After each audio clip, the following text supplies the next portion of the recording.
En 1776, tras la colonización o tras el paso de lo que serían las 13 colonias en Norteamérica, estas serían levantadas en contra del Imperio Británico. Esto siendo un conflicto que transformaría el mapa político del mundo y dando el nacimiento a los Estados Unidos. Siendo narrado en los libros de historia tradicionales, la Revolución Americana fue representativa como una lucha heroica por la libertad, la democracia y derechos humanos.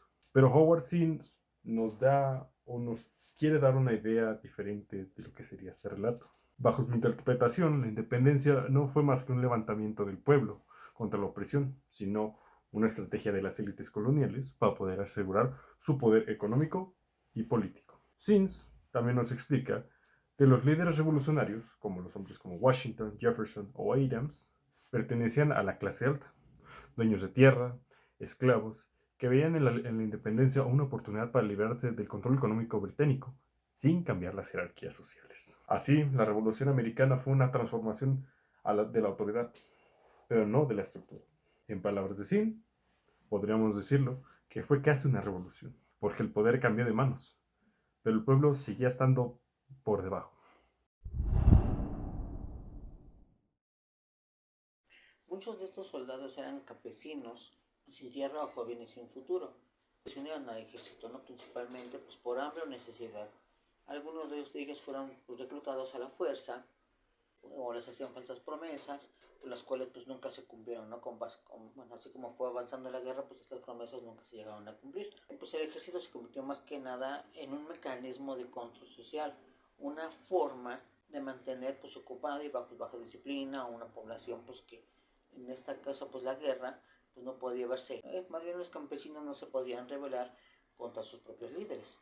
En cambio los ricos, a ellos les pagaban a los pobres para que tomaran su lugar en la guerra, lo cual pues era una desigualdad pues tremendamente enorme pues, para los campesinos, ¿no? De aquel entonces pues generó pues que daban la vida por personas que les pagaban a ellos. Pues esta guerra fue muy cruel, pero pues también fue muy desigual, donde pues los soldados pues en condiciones muy miserables pues padecían de hambre, de enfermedades, o pues como también efecto de la guerra pues ellos no podían curarse las heridas.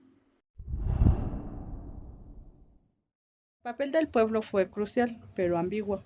En las colonias la mayoría de los hombres libres eran campesinos pobres, trabajadores o artesanos, sin señala que las élites necesitaban su apoyo para sostener la guerra, pero al mismo tiempo temían que esa población exigiera verdaderos cambios. Los líderes hablaron de libertad, pero de libertad que buscaba era la de comerciar y gobernar sin el control de Londres, no la de repartir tierras ni eliminar la pobreza. Por eso el discurso revolucionario fue cuidadosamente diseñado. Usaron el lenguaje de la igualdad y de los derechos para movilizar al pueblo sin cederles un poder real.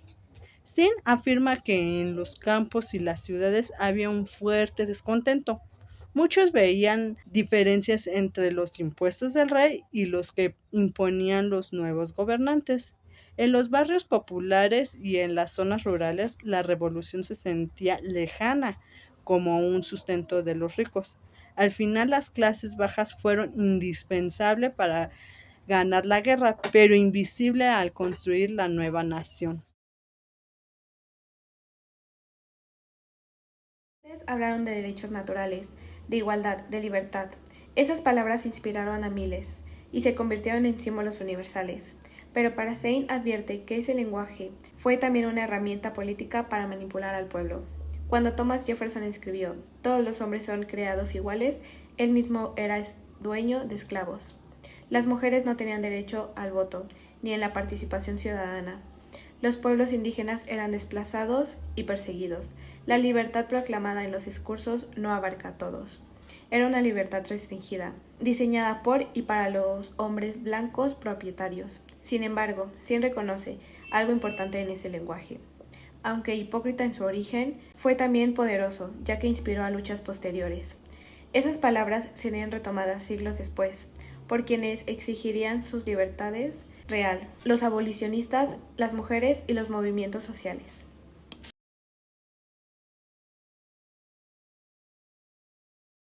Aunque el poder siguió en manos de las élites, el pueblo no fue completamente pasivo durante y después de la guerra. Hubo levantamientos, protestas y organizaciones locales que exigían justicia económica. Sin menciona motines de trabajadores endeudados y manifestados sobre el precio del pan. Estas revueltas demostraban que la independencia había despertado nuevas aspiraciones, el deseo de una igualdad más concreta, de una democracia real, pero las clases altas temían que estos movimientos se salieran de control. En varios casos, los nuevos gobiernos reprimieron las protestas con dureza. Sim cita como ejemplo la rebelión de Sainz, donde los granjeros que habían sido soldados de la revolución, que habían sido levantados contra los impuestos del nuevo gobierno. Su respuesta fue la represión militar. La historia se repitió. Quienes habían luchado por la libertad eran tratados como enemigos del orden.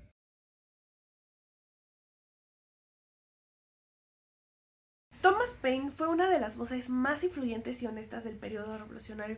Su panfleto Sentido Común inspiró a miles de colonos a creer que la independencia era posible. Paine defendía ideas avanzadas para su tiempo, como la abolición de la monarquía, los derechos universales y la justicia social. Sin embargo, con el paso del tiempo fue marginado por todas las élites que se beneficiaron de su mensaje. Cuando propuso reformas económicas para ayudar a los pobres, perdió completamente el apoyo político, así como en nuestro país. Sin lo presenta como un símbolo de la contradicción central de la revolución. Las ideas populares fueron utilizadas mientras sirvieron a los intereses de los poderosos y descartados como amenaza de su propio dominio. Aún así, Paine dejó un legado que trascendió su época. Demostró que el pensamiento radical, aunque reprimido, siempre regresa donde la justicia persiste.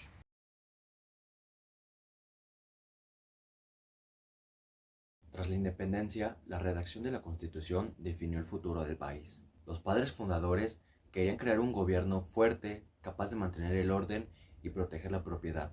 Pero, según Sin, ese diseño favoreció a los ricos y marginó al resto. La nueva república no fue una democracia popular, sino un sistema controlado por una minoría ilustrada. La mayoría de los ciudadanos, pobres, esclavos, indígenas e incluso las mujeres, no tenían derecho a participar en la política. La Constitución estableció libertades individuales, pero no garantizó la justicia social. Sin la describe como un pacto entre las élites para preservar la estabilidad y evitar nuevas rebeliones. En su análisis, la Constitución fue el instrumento que consolidó el poder de los mismos grupos que se habían beneficiado de la guerra, dejando fuera a quienes la habían peleado. ¿Me habrá escuchado?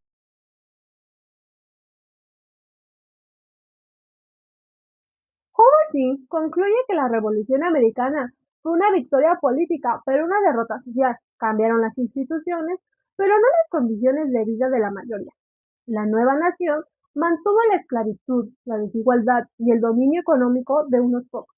Los ideales de la libertad y justicia quedaron como promesas pendientes. Sin embargo, si no le ve la historia con pesimismo, sino con esperanza crítica. Afirma que cada movimiento por la justicia, desde la abolición de la esclavitud hasta los derechos civiles, es parte de esa revolución inconclusa.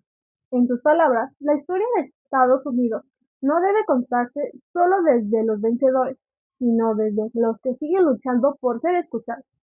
Fue una revolución, casi, escribe Sid, recordándonos que la verdadera libertad solo se alcanza cuando la igualdad deja de ser un sueño y se convierte en una realidad para todos. La Morri, Val, beso, beso a la cámara, Morri.